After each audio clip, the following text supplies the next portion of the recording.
ನಾಡಿನೆಲ್ಲೆಡೆ ಇಂದು ಸಂಭ್ರಮದಿಂದ ಶಿವರಾತ್ರಿಯ ಆಚರಣೆ ಆರಂಭವಾಗಿದೆ.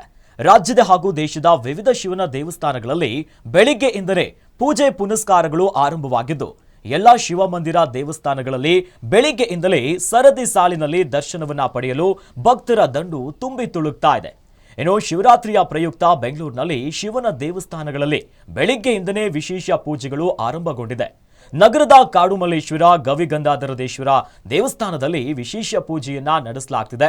ಕಾಡುಮಲ್ಲೇಶ್ವರ ದೇವಸ್ಥಾನದಲ್ಲಿ ಬೆಳಿಗ್ಗೆ 3 ಗಂಟೆಯಿಂದಲೇ ಪೂಜೆ ಆರಂಭಗೊಂಡಿದ್ದು, ಶಿವಲಿಂಗಕ್ಕೆ ಅಭಿಷೇಕ, ಹೂವಿನ ಪೂಜೆ, ಅಲಂಕಾರವನ್ನ ಮಾಡಲಾಗಿದೆ. ಅದೇ ರೀತಿಯಲ್ಲಿ ಧಾರವಾಡದಲ್ಲೂ ಕೂಡ ಶಿವರಾತ್ರಿಯ ಸಂಭ್ರಮ ಮನೆ ಮಾಡಿದ್ದು, ಧಾರವಾಡದ ಐತಿಹ್ಯ ಹೊಂದಿರುವ ಐತಿಹಾಸಿಕ ಸೋಮೇಶ್ವರ ದೇವಸ್ಥಾನದಲ್ಲಿ ಶಿವಲಿಂಗ ದರ್ಶನವನ್ನ ಪಡೆದು ಭಕ್ತರಿಂದ ಶಿವನಿಗೆ ಬಿಲ್ವ ಪತ್ರೆಯನ್ನ ಅರ್ಪಿಸಿ ಪೂಜೆ ಕಾರ್ಯವನ್ನ ನೆರವೇರಿಸಿದ್ರು. ಇನ್ನು ಸಹಸ್ರಾರು ಭಕ್ತರು ಸರತಿ ಸಾಲಿನಲ್ಲಿ ನಿಂತು ದರ್ಶನವನ್ನ ಪಡೆದರು.